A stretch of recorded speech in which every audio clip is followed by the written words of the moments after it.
Hello, welcome to cook with Rini. ഇന്നത്തെ recipe വളരെ easy ആയിട്ട് തയ്യാറാക്കാൻ പറ്റുന്ന ഓട്സ് പഴംപൊരിയാണ്. നമ്മൾ സാധാരണ പഴംപൊരി ചെയ്യുന്ന പോലെയൊക്കെ തന്നെയാണിത്. ഓട്സ് ചേർക്കുന്നത് കൊണ്ട് കുറച്ചുകൂടെ ഹെൽത്തി ആയിട്ടുള്ളൊരു വേർഷൻ ആണെന്ന് പറയാം. അതിനു വേണ്ടിയിട്ട് ഞാനിവിടെ എടുത്തു വച്ചിരിക്കുന്നത് ഒരു ഏത്തപ്പഴമാണ്. ആ ഒരു ഏത്തപ്പഴത്തിന് ഞാൻ നടുവേ ഒന്ന് മുറിച്ചു. എന്നിട്ട് ഓരോ പകുതിനെ 3 സ്ലൈസാക്കി കട്ട് ചെയ്ത് വെച്ചിരിക്കുന്നതാണിത്. ഇത് അരക്കപ്പ് മൈദയാണ്. കുറച്ചുകൂടെ ഹെൽത്തി ആക്കണമെന്നുണ്ടെങ്കിൽ ഈ അരക്കപ്പ് മൈദയ്ക്ക് പകരം അരക്കപ്പ് ഗോതമ്പ് പൊടി വേണമെങ്കിലും ചേർക്കാം.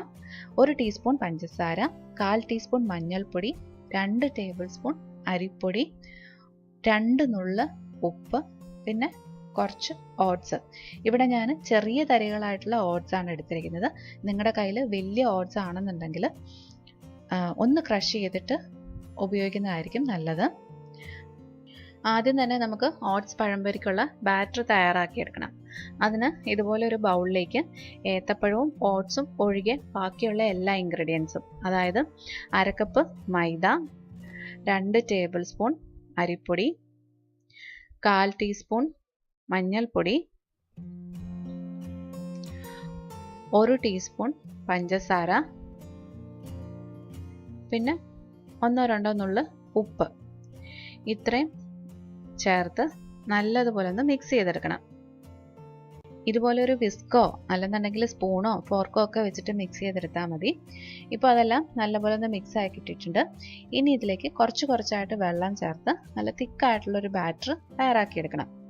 വെള്ളം ചേർക്കുമ്പോൾ എപ്പോഴും കുറച്ചായിട്ട് ചേർത്ത് മിക്സ് ചെയ്തെടുക്കുന്നതായിരിക്കും നല്ലത്. കാരണം നമ്മൾ ആദ്യം തന്നെ വെള്ളം ഒഴിച്ച് കൂടിപ്പോയി കഴിഞ്ഞാൽ പിന്നെ ഇതിലേക്ക് കൺസിസ്റ്റൻസി കിട്ടാൻ വേണ്ടിയിട്ട് കൂടുതൽ മൈദയൊക്കെ ചേർക്കേണ്ടി വരും.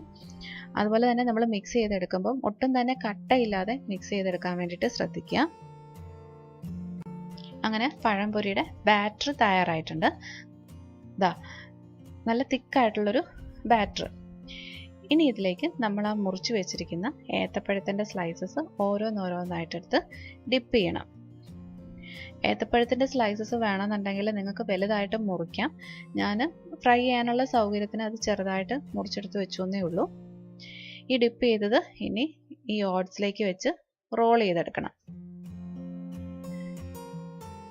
ഇപ്പോൾ ദാ ഞാൻ ആ ഫസ്റ്റ് സ്ലൈസ് ഓട്സിൽ റോൾ ചെയ്തെടുത്തിട്ടുണ്ട്.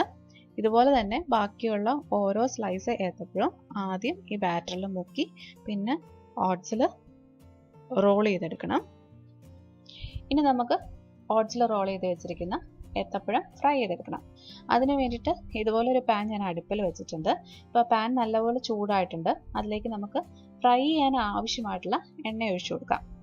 ഏതെണ്ണ വേണമെങ്കിലും ഉപയോഗിക്കാം. കോക്കനട്ട് ഓയിലോ അല്ലെങ്കിൽ ഏതെങ്കിലും റിഫൈൻഡ് ഓയിലോ ഒക്കെ നമ്മുടെ ഇഷ്ടത്തിനനുസരിച്ചിട്ട് ഉപയോഗിക്കാവുന്നതേ ഉള്ളൂ. ഇപ്പോൾ എണ്ണയും ചൂടായിട്ടുണ്ട്. അതിലേക്ക് നമുക്ക് ഓട്സിൽ റോൾ ചെയ്ത് വെച്ചിരിക്കുന്ന ഏത്തപ്പഴത്തിൻ്റെ സ്ലൈസസ് ഓരോന്നായിട്ട് വെച്ച് കൊടുക്കാം. നമ്മൾ ഓട്സ് ചേർത്തിരിക്കുന്നത് കൊണ്ട് കുറച്ചൊരു ആ ഓട്സിൻ്റെ ഇത് എണ്ണയിലേക്ക് വരും. അതുകൊണ്ടാണ് ആ വൈറ്റ് കളർ വന്നിരിക്കുന്നത്. പിന്നെ ശ്രദ്ധിക്കേണ്ട ഒരു കാര്യം എന്താണെന്ന് വെച്ചാൽ തീ എപ്പോഴും മീഡിയം ഫ്ലെയിമിൽ ഇട്ടിട്ട് വേണം ഇത് ഫ്രൈ ചെയ്തെടുക്കാൻ വേണ്ടിയിട്ട്. നമ്മൾ തീ കുറച്ച് വെച്ചിട്ട് ഇത് ചെയ്ത് കഴിഞ്ഞാൽ പഴംപൊരി വല്ലാതെ അങ്ങ് എണ്ണ കുടിക്കും. എന്നാൽ തീ കൂടിപ്പോയി കഴിഞ്ഞാൽ ഈ പുറമേയുള്ള ഓട്സ് പെട്ടെന്ന് അങ്ങ് ബ്രൗൺ കളർ ആവുകയും ചെയ്യും. അകത്മേയുള്ള ഏത്തപ്പഴം കുക്കായി കിട്ടത്തുമില്ല.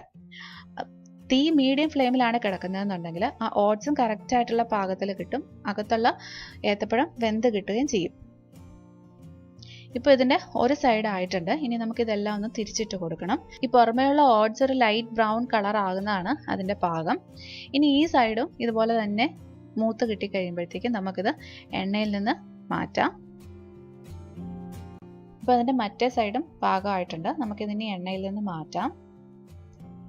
അങ്ങനെ നമ്മുടെ crispy and tasty oats pazhampori ready ആയിട്ടുണ്ട്.